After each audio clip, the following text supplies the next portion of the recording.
सो hi everyone, मेरा नाम है गुनगुन और आप सभी का स्वागत है मेरे इस चैनल में। तो आज का टॉपिक आपने देख ही लिया होगा, the psychology of being alone.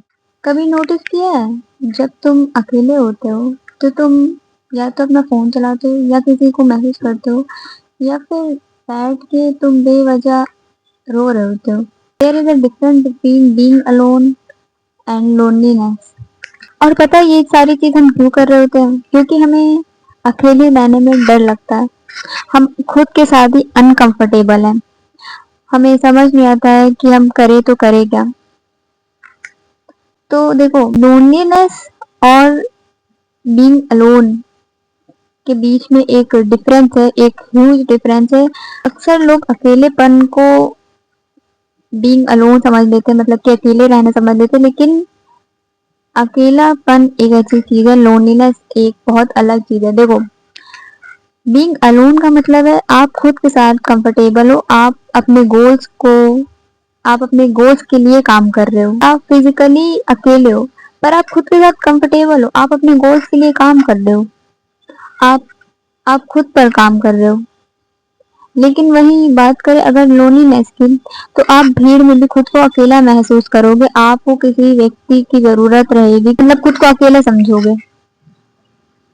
ठीक है, तो लोनलीनेस और बीइंग अलोन में बहुत बड़ा डिफरेंस है। कुछ लोग इसको पता नहीं क्या समझ लेते हैं, मतलब कि बीइंग अलोन को ही अकेलापन या फिर लोनलीनेस समझ लेते हैं। तो ये चीज बहुत बड़ा डिफरेंस है इस चीज में। ठीक है, कह सकती अगर बात करें तो आपके बीच में आपका रिलेशनशिप कैसा है? क्या आप खुद के साथ कंफर्टेबल हैं या फिर अनकंफर्टेबल है? फॉर एग्जाम्पल, अगर आप किसी गोल को तैयार कर रहे हैं, मतलब कि किसी चीज के लिए आप तैयारी कर रहे हैं, तो आप उसको कितना वक्त दे रहे हैं? आप खुद को कितना वक्त दे रहे हैं? हालांकि अगर आप लोनलीनेस में है तो आप उस गोल को पूरा भी करेंगे, मतलब कि आप उसके लिए काम भी कर रहे होंगे और आपको एक अंदर से मतलब सैडनेस सी भी लगेगी। पर ये बीइंग अलोन में नहीं होता है।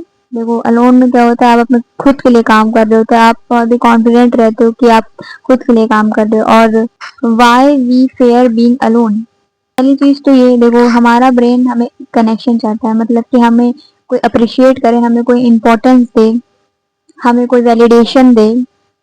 तो ये सारी चीजें होती हैं। ठीक है, और इसलिए जब हम अकेले होते हैं हमारा ब्रेन या फिर हमारा माइंड अनकंफर्टेबल थॉट्स लेकर आता है, पुरानी मेमोरीज, फ्यूचर की टेंशन और तो अपनी ही इनसिक्योरिटीज। हम उससे बचने के लिए डिस्ट्रैक्शन यूज करते हैं।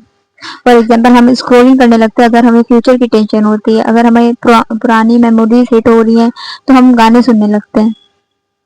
और अगर हमें इनसिक्योरिटीज हो रही है तो हम दूसरों जो हमसे कम है हम उनसे ही कंपेयर करने लगते हैं। और लोनलीनेस में क्या होता है पता है, हम ये सारी ही चीजों से भाग रहे होते हैं।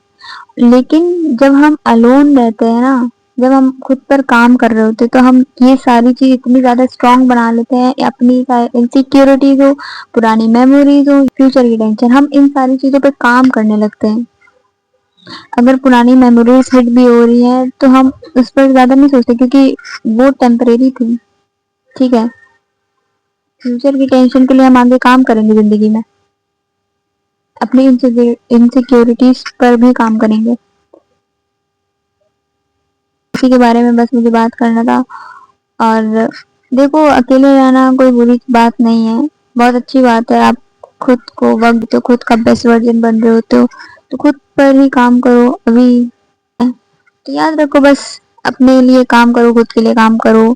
अलोन रहना ही अच्छी बात है, बेस्ट वर्जन बन रहे हो जब तुम अलोन रह के खुद पर काम कर रहे होते हो। और तुम निखर के आओगे अगर तुमने खुद के लिए काम कर लिया, तो मजा आ जाएगी भाई, टू बी ऑनेस्ट। तो बस यही थी आज की वीडियो। अगर वीडियो अच्छी लगी हो तो लाइक कर देना, शेयर कर देना, सब्सक्राइब कर देना।